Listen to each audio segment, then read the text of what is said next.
I can hear my husband and mother-in-law's voices in the distance. They belittled and disparaged the lunchbox shop I had cherished. I had endured my mother-in-law's harassment for 7 years, but was it right to be trampled on like this? Honestly, I had reached my limit.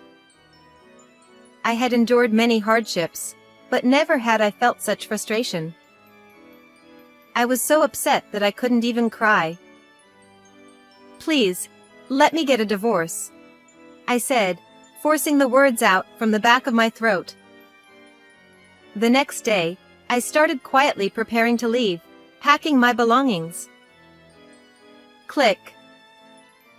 When I looked to see what it was, my husband's stepdaughter, Serena, was pointing her smartphone camera at me and laughing. Being divorced twice is so hilarious. Ha ha.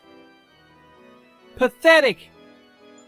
You were probably dumped by your ex-husband too. Adding insult to injury, my husband chimed in. Just then, I heard the sound of a car outside. "It looks like my ride is here," I said, and everyone present looked puzzled. Outside, a luxury car with a chauffeur was waiting, and my husband, mother-in-law, and Serena were all taken aback. Ignoring their murmurs, the door quietly opened and out stepped a tall, handsome man who looked like a model. The moment Serena realized who he was, she screamed. Justin! He was a genuine model named Justin, about the same age as Serena. Amy and Jason just stared at him in disbelief, unable to grasp the situation. They couldn't believe such a big star was standing before them. Serena, covering her mouth and slightly excited, asked, But why is Justin here? I calmly and coolly responded, "My name is Nancy. I was divorced once, but I have now been remarried to my current husband, Jason, for 7 years. We are both working, with Jason employed as a company worker and me running a lunchbox shop. My shop is located just a little off the main street of the shopping district near the station. Welcome. How about a chicken lunchbox?" I had been selling lunchboxes at my shop, Nancy, and was calling out to customers that day as well. 7 years ago. Whether it was my voice or the smell of the lunchbox, Jason came into my shop. With his handsome face and tall, slender figure, he was the kind of man who could take your breath away. Outside, it was drizzling, and unlike the people hurrying past, he stood still, carefully looking at the lunchboxes displayed inside. He must have spent a good 10 minutes deciding. Excuse me. Can I have one chicken lunchbox, please?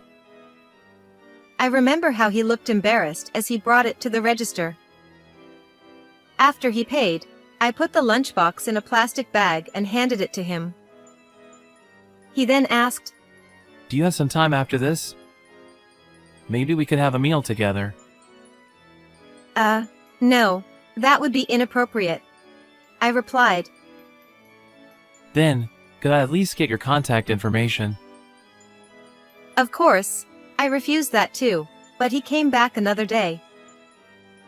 So he continued buying a chicken lunchbox and making small talk before leaving. He'd mention things like how nice the weather was, how pretty the flowers outside were, or how delicious yesterday's fried chicken was. Through these repeated encounters, I gradually became attracted to him. We started sharing personal stories, and we discovered that both of us had been divorced before, which brought us closer together. Jason said, If you don't mind, would you go out with me? What?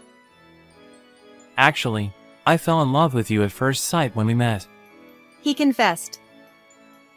With that, our relationship quickly deepened, and it didn't take long for us to reach the goal of marriage. Being with him was so enjoyable that time seemed to fly by. Even after I started living with Jason, I continued running the bento shop. Of course, there were times when I thought about closing it down. Business wasn't always booming, and the building itself was getting old. But Jason reassured me with a smile. Don't worry! Nancy, your lockboxes are delicious. Be confident. We can still make the shop work with some renovations. I don't have the money for renovations, I said. I do! Jason replied. Let's get a quote from a contractor. Even though we were married, I felt it was too much to ask of him. I tried to refuse several times, but he didn't seem concerned. On the contrary, he said he was happy to help. In the end, we decided that he would cover about half of the renovation costs after discussing it together. After the renovation, the shop looked clean and almost brand new. It's like a brand new building. It's all thanks to you, Jason. Thank you so much. No matter how much I thanked him, I truly couldn't express my gratitude enough. Interestingly, after the renovation, we had a constant stream of customers. Some even mistook it for a new shop. The change in the shop's atmosphere likely contributed to this. Alright, let's keep this momentum going. Let's add some new items to the menu. I felt energized and enthusiastic, and every day felt fresh and exciting. Even a simple trip to the supermarket became a quest for new lunchbox ideas. My cooking skills improved, and Jason, without any bias, would often say, Delicious! With a beaming smile. Focusing on the shop brought new energy into our lives. This lunchbox shop became my passion. With the addition of new menu items, I was more dedicated to the shop than ever before. As time went by, it was already almost a year since I remarried Jason. Compared to when we first started dating and during our honeymoon phase, our conversations had significantly dwindled. Given our age, it's perhaps natural that we've settled into a quieter routine. I didn't question this. What did concern me was Jason's fickleness. The phrase easily excited and easily bored described him perfectly. His hobbies constantly changed, and each time, he'd go on a spending spree. When he got into golf, he bought numerous balls, clubs, and outfits. He even became a member of a country club in another state and played golf with his fellow members weekly. Initially, I was genuinely impressed by his enthusiasm. However, our house soon overflowed with golf equipment, and just as I struggled to keep things organized, he picked up a new hobby, solo camping. He said it started because of an invitation from his golf buddies. I asked him why he would go solo when he had a family. That's just how men are. He said, touching his chin and striking a pose, as if he were deeply impressed with himself. I couldn't quite understand it, but maybe he was more of a romantic than I thought. To an outsider, he might have looked a bit ridiculous. He started buying all sorts of solo camping gear. One-person tents, sleeping bags, foldable chairs, cups, plates, and other utensils began arriving in droves. He claimed he bought everything recommended on online shopping sites. Hey, don't you think you're buying too much? Where are you going to put all this? I'll just store it in the shed for now. He said. But the shed was already packed with golf equipment, leaving little space for the camping gear. He shrugged nonchalantly. Okay, I'll keep the camping gear in my room and put the tent and chair in the shed.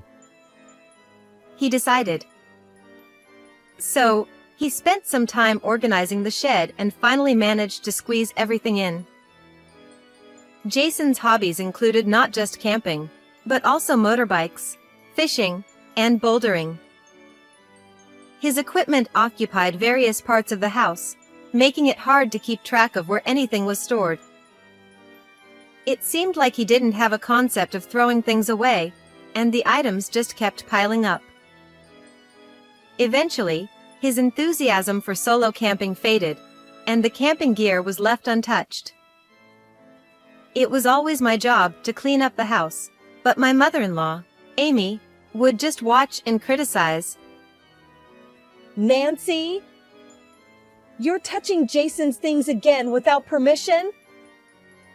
Amy had a harsh attitude toward me and complained no matter what I did, even when I was tidying up. If we let things pile up like this, there will be no room to walk.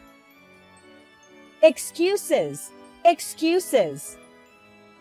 Oh, how dreadful. She would say, sighing and looking at me with disdain before walking away.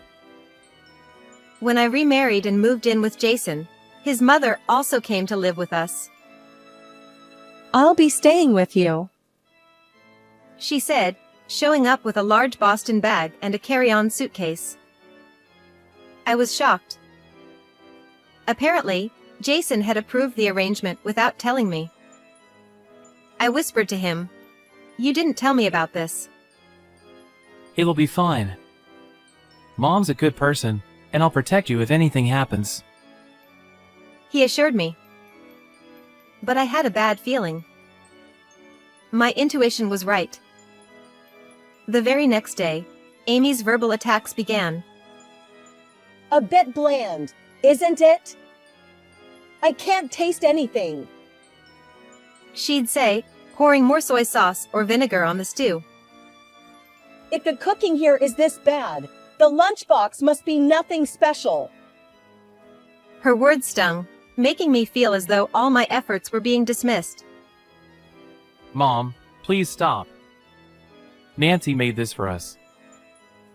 Jason would defend me initially. But whenever Amy said something, he would quickly fall silent. It seemed he couldn't stand up to his mother when she spoke sternly. Amy constantly found new things to criticize. Nancy, what's this dirt? Can't you even clean properly? She'd say, pointing to the dust and sand accumulating in the entrance. And the stairs too. There's dust gathering in the corners. How can you not notice? I know. I couldn't help but think that if she complained so much, she should at least help out a little. But she never did any cooking or cleaning herself. She just criticized me. Jason eventually stopped defending me. He probably didn't want to get involved in the hassle. When Amy started her tirades, he'd get up and leave the room, even during meals. See, because of you, Jason left without eating. Actually, it's because of you, I wanted to say but held back.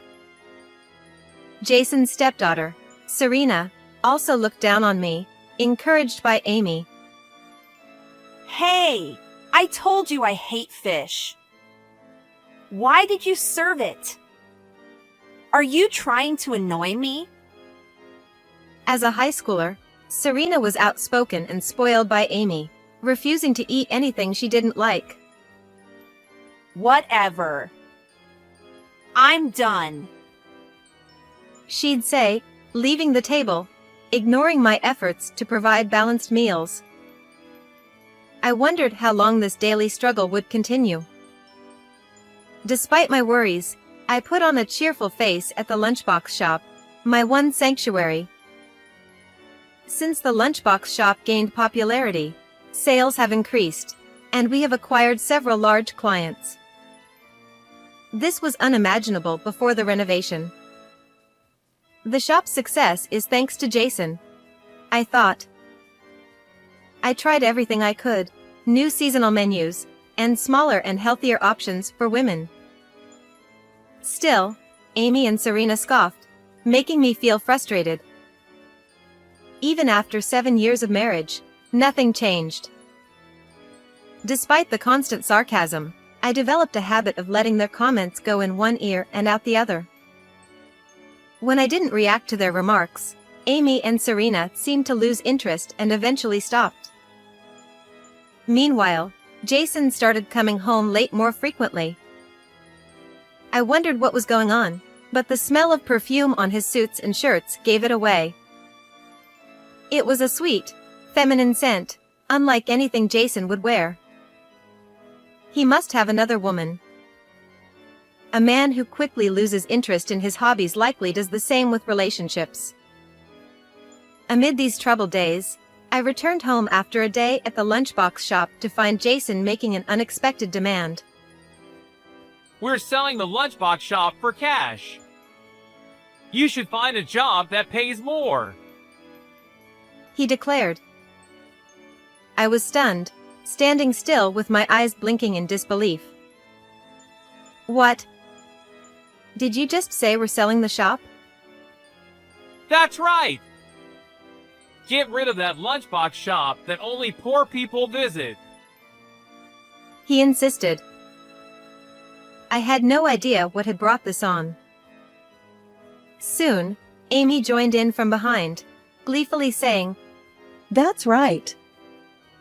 It's embarrassing to run a lunchbox shop for commoners. Her eyes sparkled as if she thought it was a brilliant idea, but I could sense nothing but malice. Why do we need to sell my shop? We're not in financial trouble, I protested. I need the money right away, Jason responded. For what? I asked. Stop arguing and do as Jason says. How dare you talk back to him? Amy shouted. Really? If you sell the shop, can you buy me a bag? Serena chimed in, suddenly perking up. Serena, now a university student preparing for job hunting, seemed to have developed a taste for branded goods recently. I won't sell the shop. No way. I protested, but my words fell on deaf ears. Jason declared. The shop is under my name anyway. Don't pretend you've forgotten. His words shocked me. During the renovations, we changed the ownership to his name, thinking it would be beneficial in the future. I had trusted Jason completely. I never imagined it would backfire like this. Their voices seemed to grow distant as they argued. My precious lunchbox shop was being taken away, ridiculed, and belittled. For 7 years, I endured everything Amy said, but now, to be trampled on like this? I had faced many hardships, but nothing had ever felt so painful. I was so angry I couldn't even cry. I want a divorce, I said, my voice barely a whisper from deep within my throat. The next day, I began quietly packing my things. I filled a suitcase and several boxes with clothes and personal items.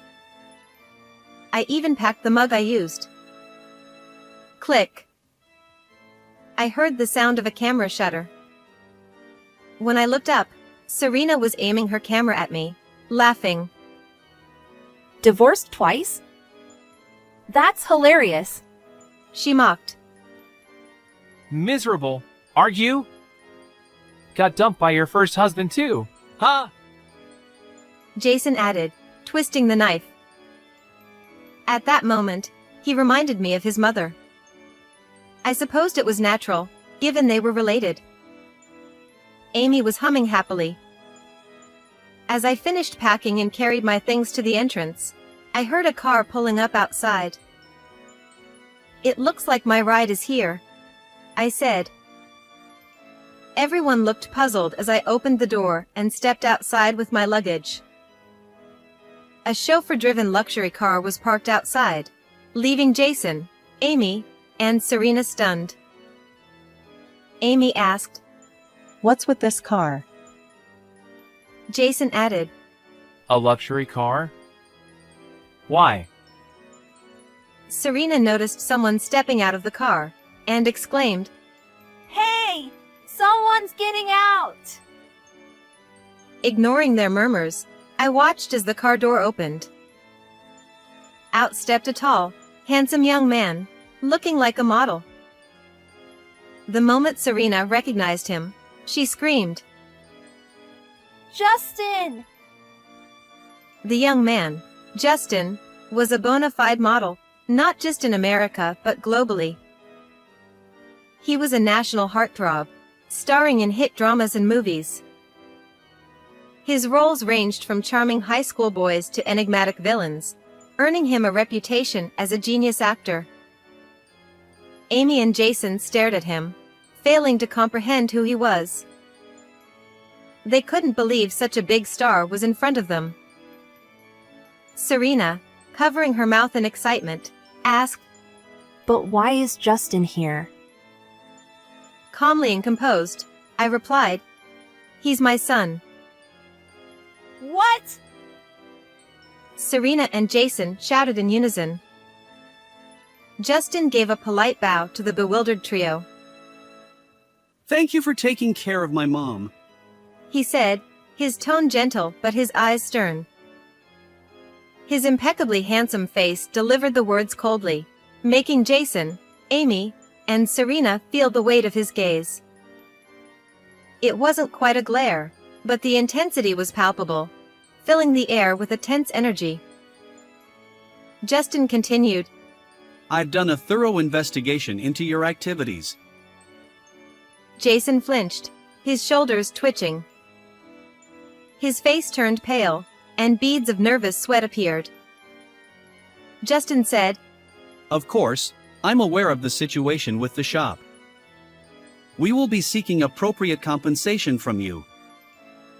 Amy exclaimed, Compensation! What are you talking about? That's absurd. Justin replied, Oh, don't worry. We won't take any money or valuables, but instead of compensation, we will be taking back the shop. He smiled darkly as he said this. Jason and Amy were paralyzed, frozen in place by his icy demeanor. Justin continued, Our lawyer will be in touch. Like a line straight out of a movie, he spoke smoothly and then gestured for me to get into the car. The only one who didn't stay silent was Amy, who shrieked in her high-pitched voice. Wait! You're planning to sell the shop yourself, aren't you? Amy accused. Jason chimed in. Yeah, you're just the same as us. Despite their accusations and insults, Justin remained unfazed. Whether it was an act or his true self, I couldn't tell. He sighed softly and then said to me, Remember when I ordered your lunchbox for the film crew? It was incredibly well received. Really? I asked, surprised. Justin nodded. Yes, it was highly praised. The director even said he wants to order from you again for future shoots. Justin smiled, predicting an influx of orders. Now that I thought about it, I have noticed an increase in large orders, including for film shoots. Given the number of staff and actors, it made sense. So, there's no way I'd sell your shop.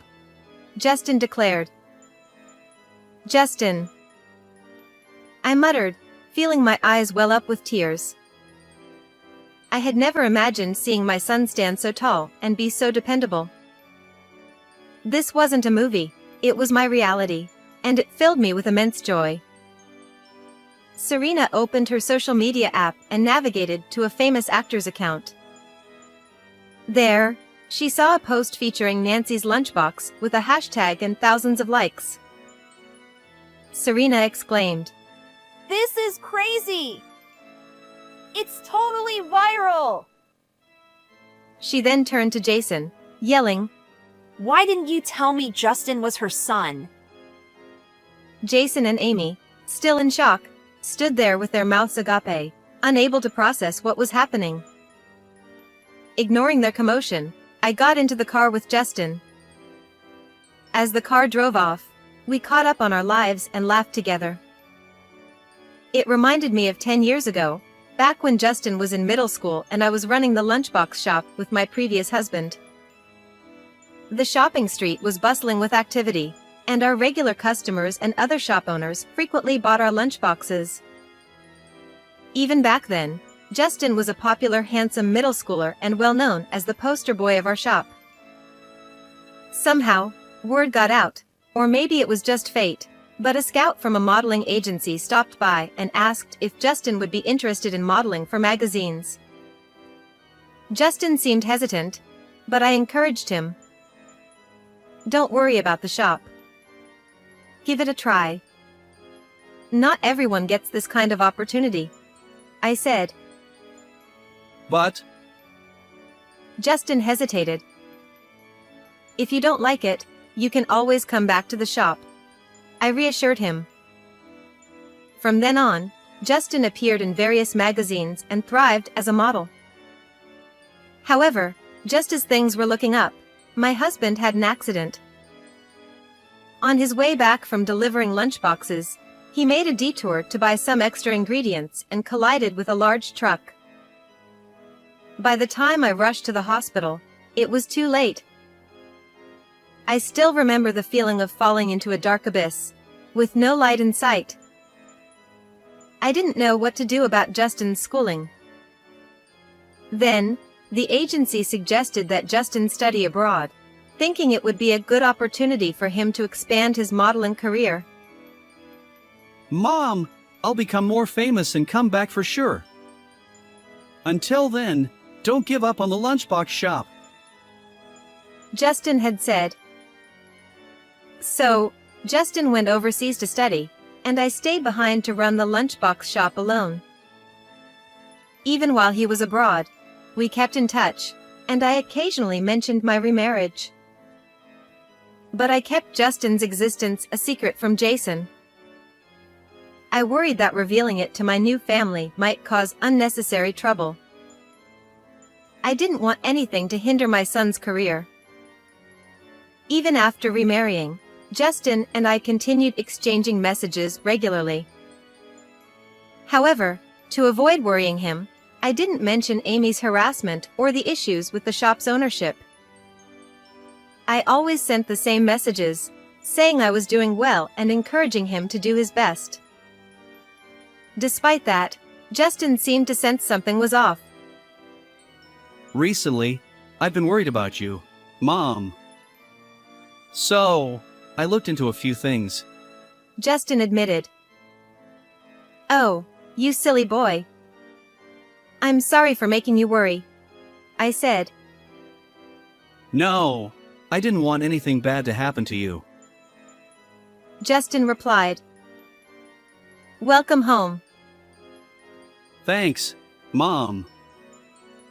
We embraced each other warmly, savoring the moment. Justin said, So Mom, let's talk about the future. To my surprise, he had arranged a house for me. Please don't trouble yourself. I can manage on my own, I replied. It's fine. I want to be a good son and take care of you. He insisted. The house was within walking distance of the lunchbox shop, fully furnished with all the appliances and utensils I could need. It was the epitome of comfort and convenience. I was so moved and grateful that I almost cried. Thank you for such a wonderful home. I'll cherish it, I said. From that day on, I started a comfortable life in my new house. Justin quickly hired a lawyer to settle things with Jason. He planned to reclaim the rights to the shop and seek alimony for Jason's infidelity. Additionally, he intended to demand compensation from my mother-in-law for the mental distress she had caused me. However, what the lawyer discovered was even more shocking. Jason was currently involved in disputes with multiple women, at least 4 besides myself. Realizing what a shameless man he was, I felt more relieved than ever that I had managed to divorce him. I also heard from the lawyer that Amy and Serena have become reclusive. They had been bad-mouthing my cooking and the lunchbox shop to friends and neighbors, fabricating stories about bland food and infestations of rats and insects. However, their baseless claims were not taken seriously, likely due to the high ratings the lunchbox shop received on social media. Consequently, they were seen as troublemakers and shunned. Serena even had a job offer rescinded because of her negative social media posts. I could almost hear my mother-in-law's shrill voice saying, It's not our fault. It's that wife's fault. The embarrassment must be overwhelming for them, as they value their public image greatly. But they brought this upon themselves. As for me, I've continued running the lunchbox shop post-divorce and my days are fulfilling. Thanks to Justin, I regained the rights to the shop. When I received this good news, I was so thrilled I jumped up 30 centimeters. He also introduced the shop to his actor friends and directors, leading to a TV feature. This increased our popularity, attracting customers from far and wide. On weekends, our lunchboxes sell out quickly. I hired more staff to handle the increased demand, turning the shop into a bustling enterprise. Although we face occasional mistakes and issues, I am immensely grateful for our success. People often ask why the shop is named Nancy. Justin was curious about this too. The answer is simple. Justin's father said he loved my smile and named the shop after me, making me the poster girl.